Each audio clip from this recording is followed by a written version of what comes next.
Shalom.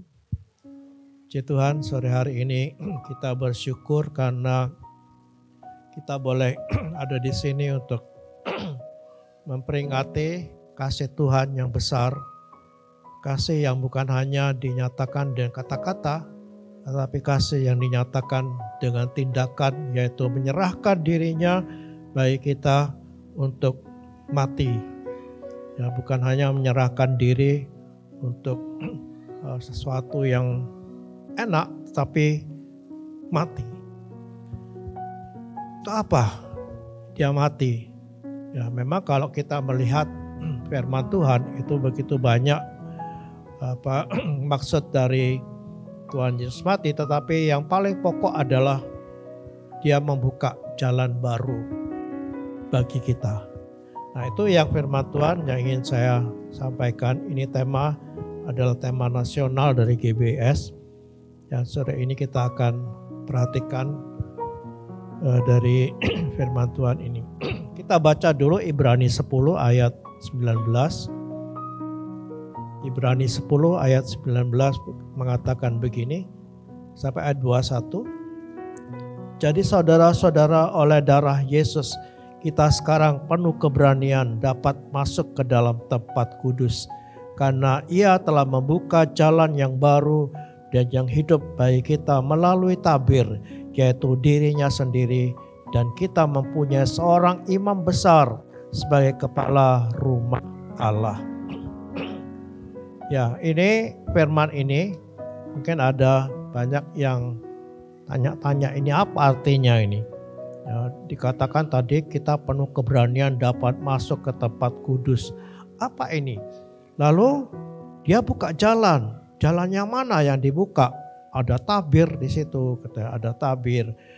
Nah, mungkin bagi Bapak Ibu sebagian besar sudah memahami ini, tapi saya ingin memberikan gambaran supaya Bapak Ibu yang baru memahami juga apa sih artinya ayat ini. Nah, ayat ini berhubungan atau konteksnya adalah tentang bait Allah yang dibuat oleh Musa. Dalam Keluaran 25 itu Tuhan memerintahkan kepada Musa, buatlah tempat kudus. Ya, tempat kudus ini dibuat oleh Musa ketika mereka dalam perjalanan. Bagian LCD diklik dan lamon ya. Nah, ini ada gambar ya tentang bait Allah yang Tuhan suruh buat. Tuh, di atas ini, mana ini? Ya, yang di atas itu adalah gambar kemah di mana Tuhan suruh buat, dan ini disebut kemah pertemuan. Ya, kemah pertemuan di mana Tuhan itu ingin bertemu dengan manusia. Jadi ini disebut rumah Allah, bait Allah juga. Kenapa dibuat dari kain? Karena mereka sedang dalam perjalanan. Ya, ini dibuat dari kain dan ada komponen-komponen emas yang dibuat di situ. Dan itu bisa dibongkar ya karena mereka harus berpindah dalam perjalanan ke Mesir. Nah, kalau kita lihat gambar di bawahnya itu adalah gambar yang kemahnya itu ada ini. Nah, di dalam kemah itu ada dua ruang. Ya, ruang kudus dan ruang maha kudus. Ya, ruang maha kudus itu yang saya beri gambar itu ada tirai di situ, ada tabir yang menutupi dan itu tebal. Ya, tebal sekali. Nah, itu yang akan kita pelajari hari ini, bahwa tabir itu sudah dibelah, ya, terbuka. Nah, jalan masuk ke tempat kudus ini, ya, yang disebut tabir itu tebal dan tidak boleh seorang pun masuk ke sana kecuali imam besar, hanya setahun sekali. Ya, setahun sekali boleh masuk ke sana. Itu dengan upacara yang rumit. Mereka harus bawa korban. Ya, mereka harus menyembelih korban dua kali. Pertama, korban itu untuk dirinya sendiri, untuk imam besar dan keluarganya yang berdosa supaya kudus, lalu masuk ke sana memberikan persembahan di ruang maha kudus itu. Ya, di ruang maha kudus di tempat tertutup tadi. Lalu keluar lagi memberikan persembahan kedua. Itu untuk umat. Dia masuk lagi dan disitulah Tuhan menyatakan dirinya dalam cahaya yang disebut Shekinah Glory.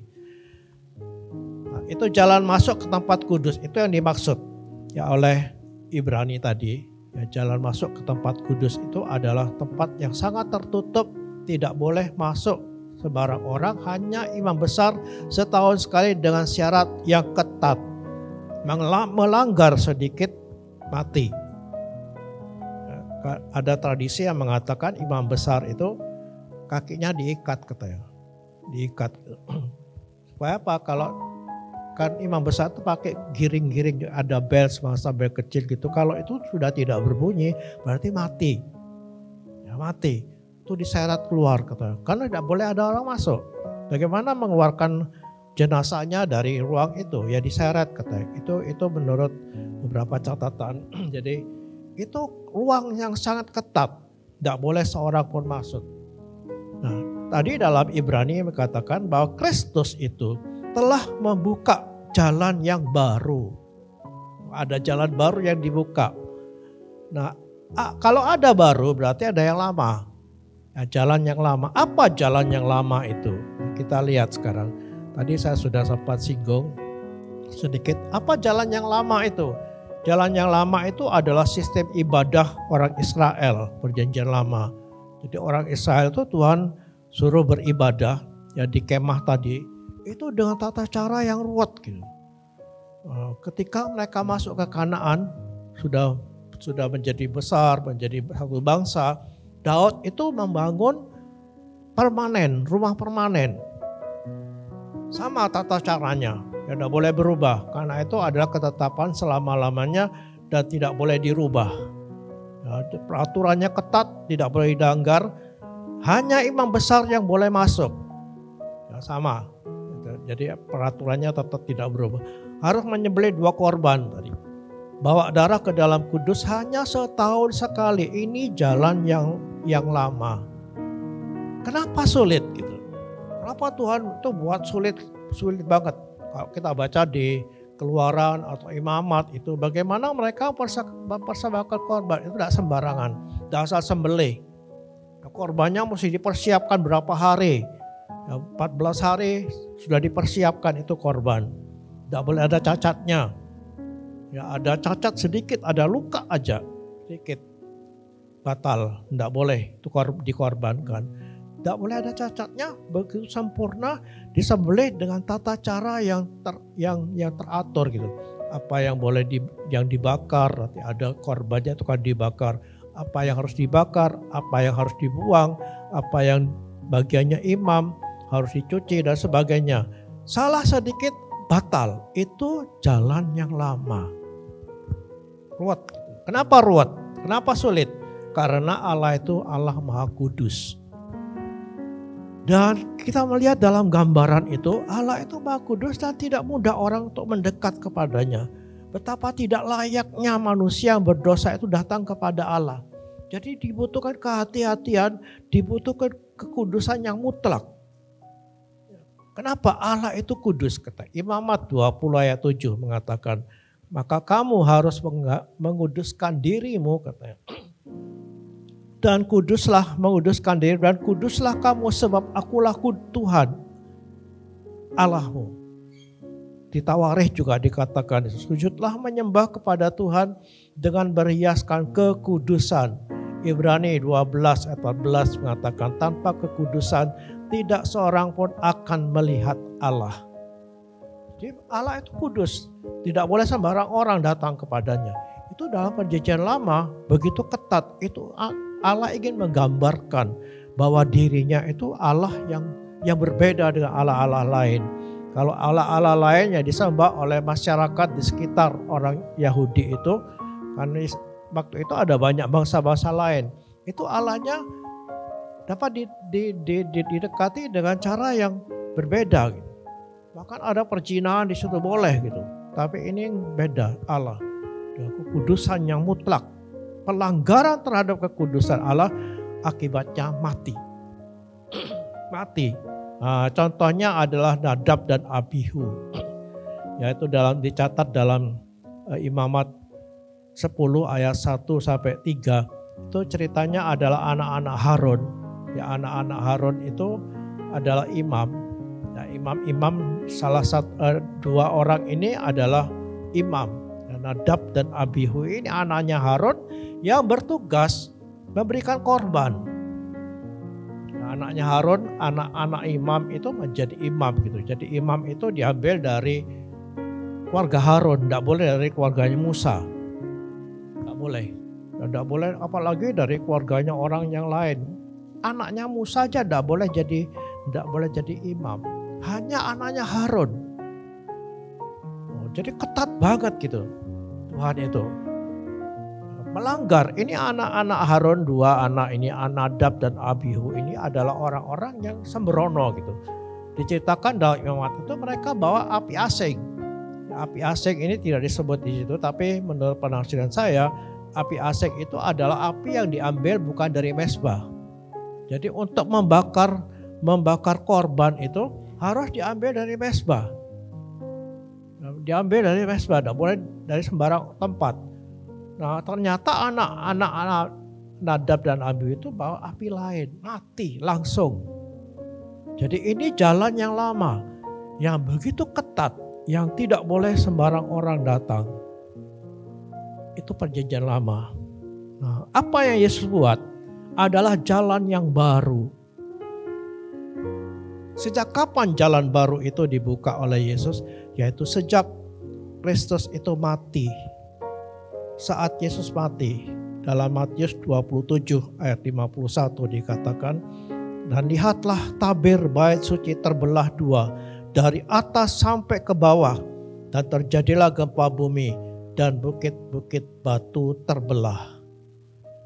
Ini terjadi ketika Yesus mati, ketika dia berteriak, kepadamu kuserahkan nyawaku. Dan dia berteriak, sudah selesai. Waktu itu tabir yang menutupi tempat Maha Kudus itu terbelah dari atas ke bawah. Kalau dari bawah ke atas, mungkin manusia merobek gitu ya. Ayo kita robek yuk dari bawah ke atas. Ini dari atas ke bawah.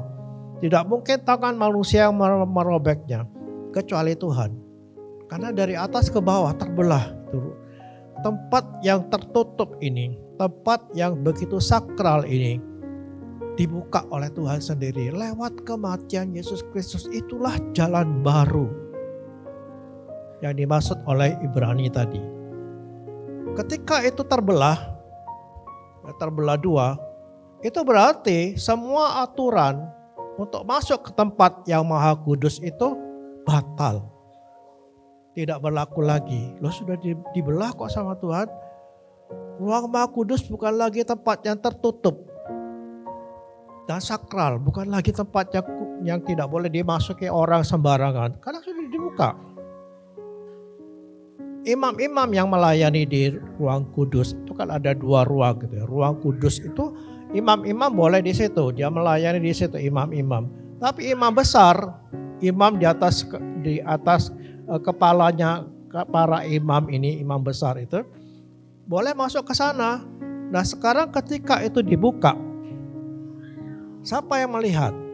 Imam-imam yang di dalam ruang kudus itu bisa melihat ke dalam ini tabut perjanjian yang disimpan di ruang Maha Kudus itu tidak boleh dilihat oleh siapapun. Tidak boleh dipegang, dilihat, gak boleh ditutup. Jadi ketika mereka mau pindah, ya itu kan mereka dalam perjalanan di padang gurun. Mau pindah, itu tirai itu dibuka, diturunkan dulu, ditutupkan ke tabut itu. Sehingga tidak praktis, tidak seorang pun yang pernah melihat tabut itu. Jadi begitu ketatnya. Nah, sekarang ketika itu dibelah, artinya semua aturan dalam bait Allah untuk masuk ke tempat kudus itu semua batal. Ruang kudus bukan lagi tempat yang sakral. Imam-imam yang melayani di ruang kudus itu bisa melihat ke dalam, bahkan boleh masuk karena sudah ada halangan. Dan sekarang tidak lagi setahun sekali, tapi setiap saat orang boleh masuk. Jadi Tuhan yang buka gitu. Nah, sayang sekali ini orang Yahudi itu memang orang yang tegar tengkuk. Menurut catatan sejarah itu diperbaiki lagi. Jadi tirai yang terbelah itu yaitu di bait Allah yang permanen itu. Ya bukan di dalam perjalanan tadi. Karena mereka sudah menetap di Yerusalem itu sudah dibelah Tuhan, diperbaiki lagi, dilepas, diganti lagi. Ya, diganti lagi. Mereka buat lagi acara yang sama seperti dulu. Harusnya kan sudah dibuka sama Tuhan lewat Yesus Kristus yang mati. Itu sudah tidak berlaku, tapi mereka pasang lagi. Mulai lagi ibadah yang sampai Tuhan marah. Sehingga tahun 70 Masehi datanglah Jenderal Titus merusak bait Allah ini, di bumi hanguskan habis. Sekarang tinggal tembok ratapan. Kalau kita ke Yerusalem itu ada tembok ratapan, yaitu itu temboknya bait suci. Tinggal itu. Nah, mereka meratap di situ sampai hari ini supaya dipulihkan tembok itu. Ternyata belum pulih. Nah, apa yang sudah Tuhan buat membuka jalan itu, manusia menutupnya lagi. Kita bersyukur ya, karena kita semua adalah imam-imam yang sudah dipanggil oleh Tuhan. Kalau dulu hanya imam besar yang boleh masuk, sekarang kita boleh masuk. Nah, jadi ketika tirai itu dibelah, itu berarti akses kepada Allah itu sudah terbuka lewat salib Yesus Kristus. Satu-satunya jalan ke Bapa. Yesus sendiri mengatakan 14 ayat 6, "Akulah jalan dan kebenaran dan hidup. Tidak ada seorang pun yang datang kepada Bapa kalau tidak melalui aku." Yesus satu-satunya jalan kepada Bapa. Kenapa Yesus satu-satunya? Kenapa? Nanti kita akan lihat lagi ya, bahwa hanya Yesus satu-satunya jalan kepada Bapa itu. Nah, sudah dibuka oleh kematian Yesus Kristus. Oleh karena itu, semua orang percaya yang adalah imam-imam, ya, orang percaya itu dalam Wahyu 1 ayat 6, di situ ada yang saya tulis di paling bawah itu, yang telah membuat kita menjadi imam-imam bagi Allah. Siapa imam-imam ini? Adalah kita semua, orang-orang yang percaya kepada Yesus. 1 Petrus 2 ayat 19 juga mengatakan kita adalah imamat yang rajani. Kita adalah imam-imam di hadapan Allah. Nah, kalau tadi dalam bait Allah tadi, imam-imam itu hanya boleh di ruang kudus. Ruang Maha Kudus hanya imam besar boleh masuk. Nah, sekarang kita adalah imam-imam, sekarang boleh masuk ke sana. Boleh masuk. Kita punya akses kepada Bapa langsung. Bisa datang tanpa perantara.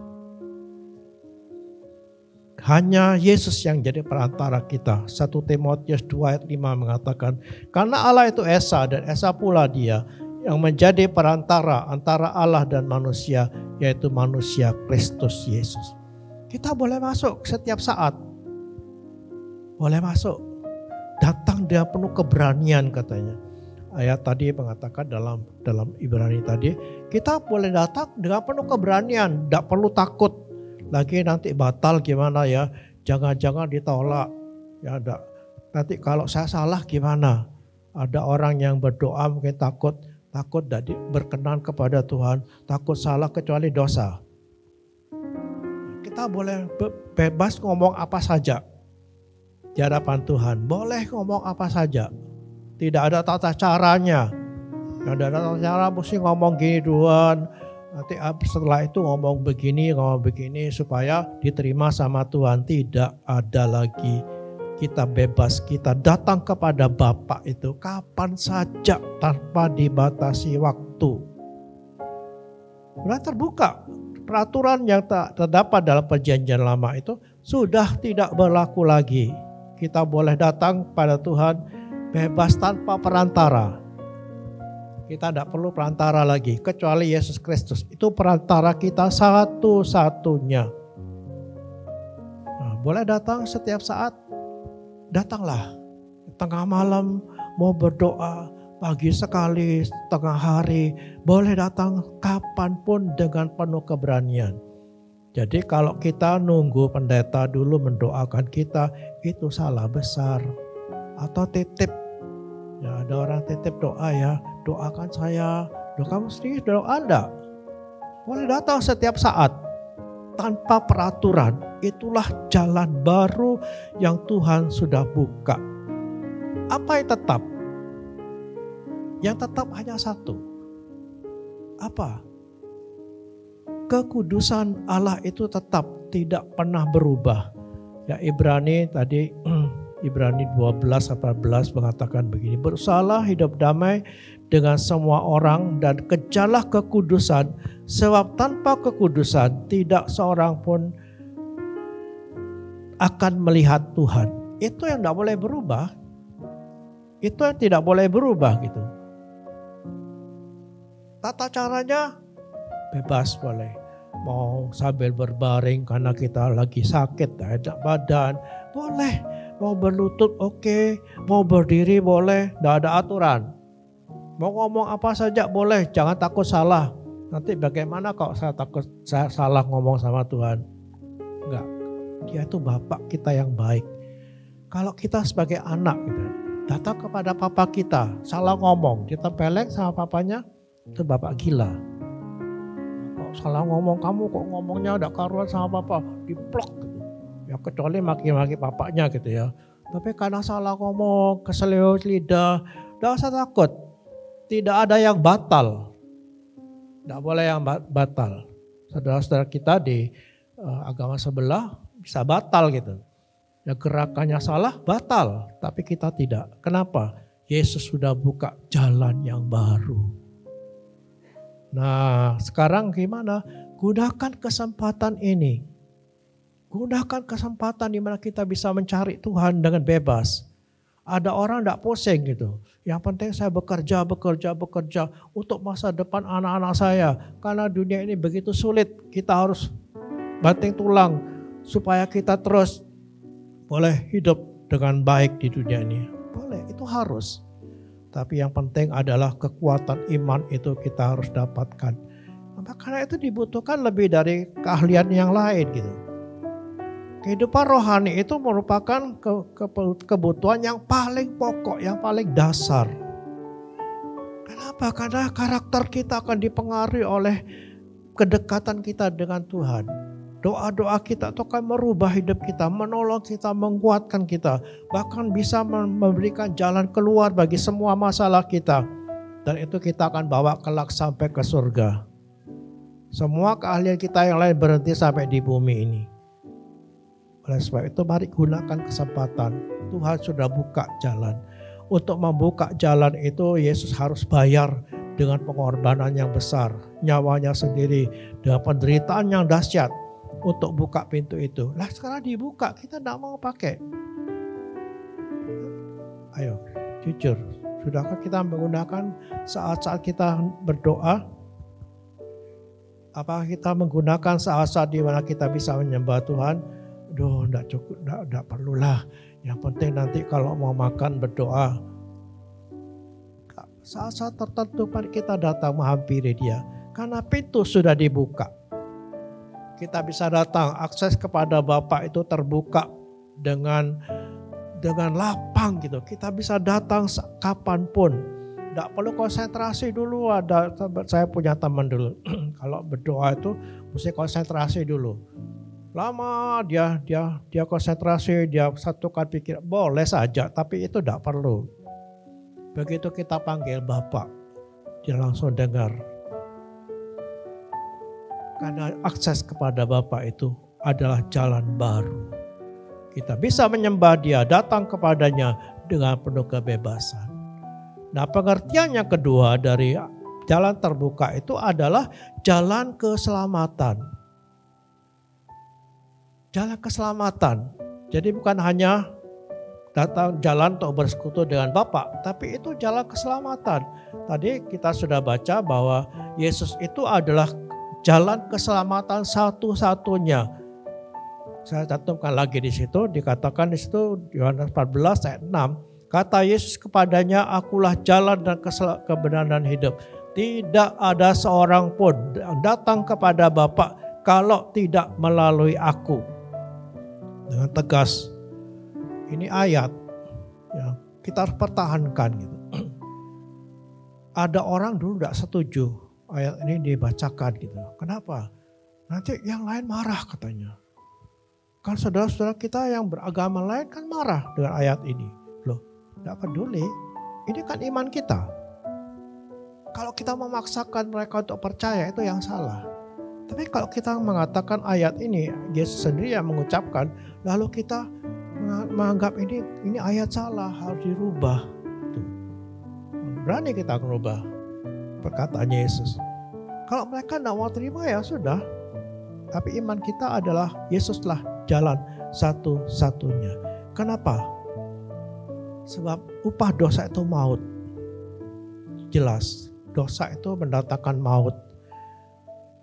Dan semua harus dihukum. Tidak ada orang yang bebas dari hukuman maut. Karena semua sudah berdosa. Nah, supaya diampuni bagaimana harus dibayar itu. Upah dosa itu mesti dibayar. Supaya diampuni. Masuk akal ya, itu logis itu. Ya, kalau saya harus diampuni, ya saya harus bayar. Upah dosa itu harus saya bayar. Apa mati? Nah, berarti masuk neraka. Itu bayarnya. Tapi Tuhan tuh mengasihi kita. Ya, dia begitu mengasihi kita sampai dia datang ke dalam dunia ini. Untuk apa? Hanya untuk mati. Dia datang bukan bawa agama. Jangan salah. Ya, Tuhan Yesus itu bukan datang bawa agama. Dia bukan pendiri agama Kristen. Tidak. Walaupun di pelajaran sejarah gitu ya. Saya ingat dulu waktu SMP ada pelajaran sejarah. Pendirinya agama Kristen Yesus Kristus. Oke lah. Bagi mereka, tapi bagi iman kita tidak. Yesus datang tidak pernah bawa agama Kristen. Dia tidak pernah bilang, hei aku datang mendirikan agama Kristen di dunia ini. Kata Kristen itu muncul setelah Yesus naik ke surga. Puluhan tahun kemudian baru muncul. Dan itu kata olokan. Olokan, orang mengolok orang-orang yang percaya Yesus dengan Kristen. Itu olokan sebetulnya. Jadi Yesus tidak pernah bawa agama. Apa yang Yesus bawa dalam dunia? Keselamatan. Itulah jalan yang Tuhan buat. Kenapa hanya Yesus? Karena hanya Yesus yang sudah bayar upah dosa itu. Tidak ada yang lain. Upah dosa harus dibayar. Dengan apa? Dengan mati. Ada yang mau mati untuk dosa kita? Tidak ada. Hanya Yesus. Itu sebabnya kita berani mengatakan bahwa Yohanes 14 ayat 16 itu adalah kebenaran. Tidak ada jalan lain kepada Bapa kalau tidak melalui aku. Tadi di Ibrani 10 tadi, karena ia telah membuka jalan yang baru yang hidup bagi kita melalui tabir, yaitu dirinya sendiri. Dialah satu-satunya jalan keselamatan dan tidak ada duanya, hanya Yesus Kristus. Dan keselamatan itu hanya diterima oleh anugerah Tuhan lewat iman. Bukan karena amal baik, bukan ritual, bukan karena dibaptis nanti selamat, tidak. Baptisan tidak menyelamatkan, yang menyelamatkan itu adalah iman. Bukan perbuatan baik kita. Mari kita lagi dengan salah satu saudara, kita bahas tentang puasa. Kalau lagi bulan puasa, mana beda? Kita berpuasa bukan supaya Tuhan berkenan kepada kita. Kita berdoa bukan supaya Tuhan berkenan kepada kita lalu jatuh cinta kepada kita. Wah, Tuhan jatuh cinta, kenapa? Saya banyak doa, saya banyak puasa, lalu Tuhan suka kepada kita. Tidak. Tidak ada satupun amal perbuatan baik yang kita yang berkenan kepada Bapa sampai Bapa itu jatuh cinta kepada kita. Enggak ada. Kenapa? Karena Yesus itu mati ketika kita masih berdosa. Jadi ketika kita masih berdosa, Tuhan itu sudah mati. Artinya kita dicintai apa adanya. Jangan coba menyuap Tuhan dengan perbuatan baik kita. Jangan coba menyuap, membeli karunia Tuhan itu dengan dibaptis. Tidak. Tuhan sudah mengasihi kita itu sebelum kita percaya Yesus, ketika kita masih berdosa, dia mati untuk kita. Oleh sebab itu, mari kita sungguh-sungguh percaya kepada Yesus. Kita terima keselamatan itu karena kasih karunia, seperti yang Efesus mengatakan. Efesus 2 ayat 8. Sebab karena kasih karunia kamu diselamatkan oleh iman. Itu bukan hasil usahamu, tetapi pemberian Allah. Itu bukan hasil pekerjaanmu. Jangan ada orang yang memegahkan diri. Kita terima dengan sebagai anugerah. Dan keselamatan itu pasti kekal. Sebab apa? Sebab Yesus memberikan korban itu sekali untuk selamanya. Nah, Ibrani 9 ayat 12 saya kutip di situ ya. Dan ia telah masuk satu kali untuk selamanya. Bukan bolak-balik Tuhan mati. Itu artinya apa? Keselamatan itu sudah pasti dan kekal. Dia tidak memberikan korban bolak-balik mati untuk kita. Sekali cukup untuk selamanya. Yakinlah bahwa keselamatan kita itu adalah keselamatan kekal. Gimana nanti kalau saya mati pas saya lagi marah-marah gitu. Terus marah-marah pedot semua ininya. Ketruk mati. Masuk neraka.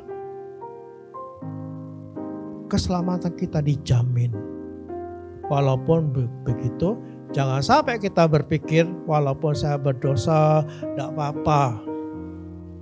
Nah, anak yang nakal itu tidak mungkin dibunuh sama papanya. Papa yang beres ya. Sekarang ini banyak papa yang tidak beres, yang membunuh anaknya karena anaknya rewel, nangis-nangis sampai dipukul sampai mati. Itu bapak stres, bapak gila. Bapak kita di surga bukan bapak yang seperti itu. Dia tidak pernah akan membuang kita ke neraka. Karena untuk menyelamatkan kita, dia harus bayar itu dengan nyawanya. Nah sekarang sudah dibeli dengan nyawa, mahal kan harganya, masa mau dibuang? Percayalah bahwa keselamatan kita itu tidak bisa diganggu oleh apapun. Kalaupun kita nakal, Bapak itu akan pukul kita, dihajar kita, sampai kita bertobat. Jadi jangan main-main, walaupun keselamatan pasti dan kekal. Jangan kita hidup sesuka hati, tidak apa-apa. Dosa-dosa dikit, itu urusannya dengan Bapak sendiri. Tuhan akan pukul kita, hajar kita sampai kita bertobat. Jadi jalan itu bukan hanya untuk kita berdoa, bukan hanya kita menyembah Tuhan, tapi jalan itu juga adalah jalan keselamatan yang Tuhan sudah buka sedemikian luasnya. Kemurahan Allah itu terbuka bagi kita. Tapi ingatlah satu kali, bahwa satu kali pintu itu akan tertutup. Jalan yang baru itu akan tertutup selama-lamanya. Nah, kemurahan Allah tak terbatas. Ya, kemurahan tidak terbatas. Dia begitu mengampuni kita, dia terus mengampuni kita. Tapi kesempatan yang Tuhan buka bagi pintu ini terbatas. Apa batasnya? Kekerasan hatimu. Ada orang yang mengeraskan hati, sudah diberitakan tentang Tuhan, diinjilin, tetap nolak, enggak mau aku. Sekali agama ini tetap selamanya. Apakah Tuhan akan berbantah-bantah dengan dia? Tuhan mengatakan rohku tidak berbantah-bantah. Kalau kamu nolak, ya sudah, itu urusanmu. Itu sebabnya Ibrani mengatakan kalau kamu mendengar pada hari ini, jika kamu mendengar suaranya, jangan keraskan hatimu. Nah, kita bersyukur ya, karena kita sudah dengar suara Tuhan, kita percaya. Kecuali ada yang belum percaya. Jadi Kristen, iya, jadi Kristen sudah kapan? Sejak masih bayi saya sudah Kristen. Tapi sudah terima Tuhan Yesus tidak dalam hatimu? Sudah pernah buka hati dan katakan, Tuhan, masuklah dalam hatiku, Engkau adalah Tuhanku. Dan kita tundukkan diri kita kepada Tuhan. Jadikan dia Tuhanmu yang berdaulat atasmu. Kalau belum, buka hati hari ini. Dia tidak pernah memaksa. Ya, dia tidak pernah memaksa seseorang untuk percaya kepadanya. Karena Wahyu 3:20 mengatakan, dia mengetuk pintu. Mengetuk. Ketika ada orang yang mendengar suaraku, kata, dan membuka pintunya. Bukan yang membuka bukan Tuhan, tapi orang itu membuka pintunya. Aku masuk makan bersama-sama dengan dia. Jadi yang buka siapa? Ya saya, bukan Tuhan. Tuhan tidak pernah memaksa. Ya, saya perhatikan juga ya, lukisan Yesus mengetuk pintu itu, ternyata memang tidak ada bukaannya. Yang asli itu tidak ada bukaan pintunya dari luar. Artinya apa? Pintu itu tidak bisa dibuka dari luar. Buka dari dalam. Siapa yang buka? Yang punya rumah. Kita semua adalah orang-orang yang dipanggil oleh Tuhan. Dan kita sudah buka hati. Semoga kita semua sudah buka hati dengan sungguh-sungguh dan Tuhan sudah ada di hati kita. Ayat ini tidak berlaku bagi kita. Kemurahan Allah itu ada batasnya. Ketika kita mengeraskan hati dan menolak tawaran itu, Tuhan akan tutup pintu. Dia tidak akan berdalih-dalih. Dia tidak akan pernah memaksa seseorang untuk menerima dia. Itu batasnya.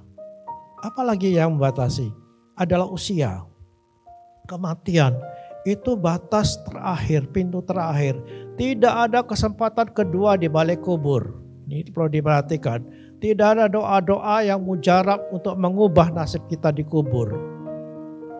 Kematian itu pintu terakhir. Setelah mati kita tidak bisa merubah nasib kita. Siapapun tidak bisa merubah. Bagaimana kalau kita berdoa? Berpuasa untuk yang mati 40 hari 40 malam seperti Yesus berdoa. Tuhan akan pernah berubah gitu. Dia tidak akan merubah keputusannya. Karena keputusan itu diambil sendiri oleh orang itu. Tidak ada kesempatan di balik kubur. Doa apapun tidak berkuasa merubah.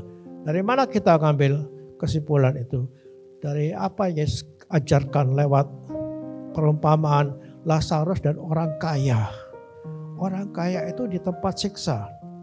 Oh, dia minta, tolonglah supaya Lazarus itu mencelupkan jarinya ke air meneteskan di lidahku. Tuhan bilang tidak bisa. Artinya apa? Sesama yang mati aja tidak bisa nolong. Apalagi yang hidup. Jadi dunia. Tidak bisa. Itu pintu terakhir. Tidak bisa dirubah nasib kita. Oleh sebab itu marilah hari ini. Kalau ada yang belum percaya, percayalah Yesus, terima anugerah keselamatan itu. Dan yang ketiga adalah pintu tertutup itu adalah ketika Tuhan Yesus datang kembali. Tidak ada orang lagi yang bisa merubah nasibnya ketika Yesus datang kedua kali. Pintu kemurahan Allah ditutup selama-lamanya. Dan kita bersyukur karena pada waktu itu setiap orang yang telah percaya kepada Yesus Kristus, kita akan diam bersama-sama dengan Tuhan. Oleh sebab itu, mari kita responi tawaran Allah itu. Hari ini, kalau kita masih mendengar suaranya, kalau ada yang belum percaya, buka hatimu. Yang sudah percaya bersyukur dan hiduplah sesuai dengan kehendak Tuhan. Pergunakan kesempatan-kesempatan di mana kita bisa mendekat kepada Tuhan, menghampiri Dia. Pergunakan kesempatan-kesempatan kita bisa berbuat baik untuk menyatakan iman kita kepada sesama kita. Karena satu saat ketika Tuhan datang kembali, kita akan bersama-sama dengan Dia selama-lamanya dalam kerajaan. Bagi saudara-saudara yang dibaptis, hari ini ada 18 yang dibaptis. 11 dari Besuki dan 7 dari sini. Ya, mari kita sungguh-sungguh setia ikut Tuhan Yesus. Bersyukur karena Kau telah buka pintumu untuk menerima anugerah Tuhan itu dan tetaplah bertahan dalam iman. Gunakan kesempatan-kesempatan di mana kita mendekat kepada Tuhan, berbuat baik, dan sampai satu saat Tuhan mengatakan pulang dan kita pulang ke Bapa. Dan kita akan membaptiskan mereka dan menyerahkan mereka dalam tangan kemurahan Tuhan.